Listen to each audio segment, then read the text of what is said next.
Call मैं इसका ये बता देता हूँ। आज का जो सेशन है वो ऋण मुक्ति साधना पे मतलब अभी देखते हैं कि ऐसा कोई इंसान नहीं होगा जिस पे कर्जा नहीं होगा, है ना? बहुत सारे व्यक्ति जो होते हैं कर्जे के दलदल में इस तरह से वो फंसे होते हैं, वो चाहते हैं किसी ना कोई वे उनको मिल जाए और वो वहां से बाहर निकले।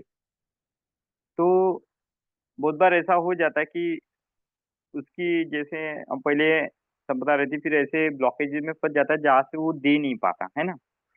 तो उसको वो कर्ज चुकाना ही बहुत भारी पड़ जाता है और वो बहुत कुछ करके देख लेता है, फिर भी यहाँ से वो बाहर नहीं निकलना चाहता, बाहर नहीं निकल पाता। तो यहाँ पे ऋण मुक्ति साधना में ऐसे उपाय बताए जाएंगे कि जहाँ से आपका जो स्टक हुआ वाला मनी होता है, जो क्योंकि देखो आपके पास भी कहीं से आएगा तो देंगे ना, है ना? तो ऐसे बहुत सारे यहाँ पे उपाय बताए जाएंगे जिसके कारण आपके जो डेप्थ होती है वो क्लियर हो जाएगी और आपके लाइफ में इकोनॉमिकल जो होता है वो वापस आएगा। तो यहाँ पे अलग अलग टाइप के उपाय, अलग अलग टाइप के मंत्र, अलग अलग टाइप के सूत्र आपको मिलेंगे, जिसका उपयोग करके आप बोलते हैं ना अपने कर्जे को मिटा सकते हो, कर्जे को कम कर सकते हो।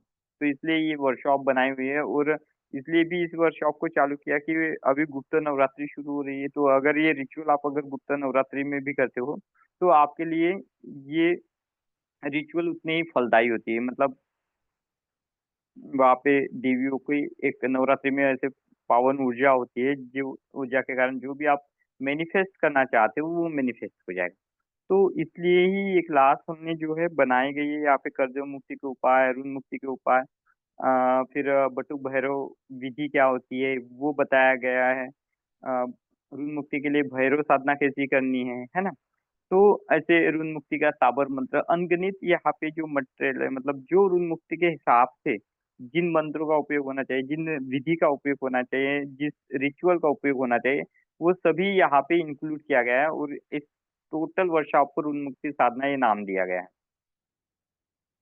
तो जैसे ही आप इस क्लास को अटेंड करते हो, जैसे ही आप इस क्लास को सुनना शुरू कर देते हो, तो आपको ना तुरंत इसके बेनिफिट जो होते हैं दिखने लग जाते हैं, मतलब पॉजिटिव बोलते हैं ना, किसी चीज को श्रवण करने मात्र से भी क्या होता है, अपने लाइफ में पॉजिटिव एनर्जी जो होती है बनने लग जाती है और अपने ओरिकल बॉडी में जितनी भी निगेटिविटी होती है उन मंत्रों के वाइब्रेशन क्या होती है, वो डिस्ट्रैक्ट होना शुरू कर देती है, क्योंकि हमने कहीं ना कहीं पे इन निगेटिव बैंड को हमने खुद में ऑर्डर किया है। अभी बहुत बार होता है प्लैनेट के इफेक्ट के कारण भी हम डेप्थ में चले जाते हैं, या तो हमारी प्लैनेट भी ऐसी होती है, या तो एक होता है लोगों की जेलिसी फैक्टर, निगेटिविटी, है ना? लोगों की निगेटिविटी का भी हमारे ऊपर असर होता है। तो अनगणित कारण होते हैं आपके ऊपर डेप्थ चढ़ने के। या तो कोई तांत्रिक प्रयोग भी कर लेता है, जैसे फॉर एग्जाम्पल कुछ करना हो आपके ऊपर, तो वो लोग क्या कर देते हैं, आपके मनी को बांध देते हैं पहले, क्योंकि आपकी लाइफस्टाइल का किससे चलती है, पैसे से चलती है, बराबर है? रिश्ते आपके अच्छे चल रहे हैं तो पैसे से चल रहे हैं, आज बच्चे की आप नीड्स पूरी कर रहे हैं तो बच्चा आपसे अच्छी बात कर रहा है, बेटी की नीड्स पूरी कर रही है वो कर रहा है, बीवी की नीड्स पूरी कर रही है, या हस्बैंड की आप नीड्स पूरी कर रहे हो, तो वो सभी एक बाउंडेशन में बनता है। लेकिन अब देखो, अगर जब आपका पहला ही सूत्र घर को स्टेबल रखने का, अगर पैसा और प्यार दोनों भी होते हैं, जब एक समय में वो कम हो जाता है तो क्या होता है, इंसान की जो इज्जत होती है वो भी कम हो जाती है। क्यों? क्योंकि वो अपने परिवार का भरण पोषण सही से नहीं कर सकता। तो इस समय में एक डिप्रेशन का सामना उसको करना पड़ता है। तो इस सेशन को बनाने का यही एक उद्देश्य था कि ऐसे अगर कोई होता है, आपको लगता है कि कोई डेप्थ आप पे चढ़ा हुआ है और वो काफी दिनों से आप क्लियर करने की कोशिश कर रहे हो लेकिन नहीं हो पा रहा है, तो डेफिनेटली आप इन मंत्रों का उपयोग करके इनको अपने रूटीन लाइफ में लाके आप अपने समस्या का समाधान पा सकते हो। इसलिए ये सेशन जो है यहाँ पे बनाया गया है।